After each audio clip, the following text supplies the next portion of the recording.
Hello, hello. Kung may DSLR camera ka, fit na fit ito para sa'yo. Itong tripod na to na hanggang 5'4" ang taas at kaya pang i-adjust. Depende doon sa clip na ilalagay mo or kung paano yung orientation na clip na ilalagay mo na pwedeng landscape at pwedeng portrait. So, ito.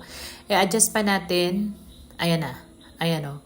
Kasing taas ko na. So, yung clip niya ay medyo kapantay lang nung stick. So, i-adjust natin. Pakita ko kung paano. So, pwede siyang baguhin. At sabi ko nga sa inyo, itong tripod na to ay nag-a-adjust depende sa trip ninyo. Okay?